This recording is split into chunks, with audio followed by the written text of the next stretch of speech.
I'm used to bringing them patients. I'm not used to being their patient. It was a huge change for me. So after surgery, I literally woke up and had a big smile on my face, and Dr. Alexander said, "Are you all right?" And I said, "Yeah, my headache's gone." And they had just done an open craniotomy, and all I could think of was my headache was gone.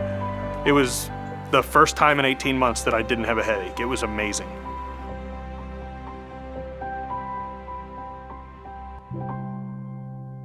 I had been asked to work mandatory overtime, and I ended up leaving this station to go to Station 4 in Bonaire. When I got there, we had to drive the engine down to the shop to get something fixed. We did that, and on the way back, the engine started smoking. The air conditioning unit on the engine was overheating, so we had to swap engines in the middle of the parking lot at the park. And as we were doing that, I handed up a step chock to the guy on top of the engine where we store them, and a small chunk of it broke off in his hand, and the rest of the 45 pounds of it fell down and hit me in the head. Knocked me for a loop. I took 3 steps, fell down, and I was laying on the ground bleeding. Went to employee health. They cleaned me up and glued me up and sent me on my way, and I went home, and later that night wasn't making sense when I was speaking, and the first place I went was another healthcare system, and that place told me, "Nah, we'll keep an eye on it. We'll check it again in a year and see how it is." And my wife said, "No, that's not really acceptable. We're gonna go see somebody else." And we went to see Dr. Alexander at St. Mary's. They did a CAT scan and came out and told me I had no breaks, no bleeds, but a 5.5 millimeter colloid cyst in my brain.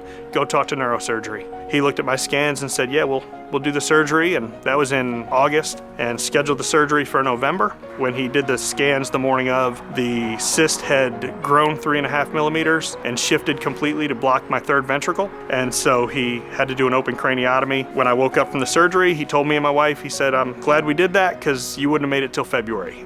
Thank you to all the donors. The dollars you guys donated actually did save my life and get me where I am today, back to work, where I can do my job that I've wanted to do since I was a little kid, and helped me and my family stay together. And every day I wake up and it's a thrill to be alive.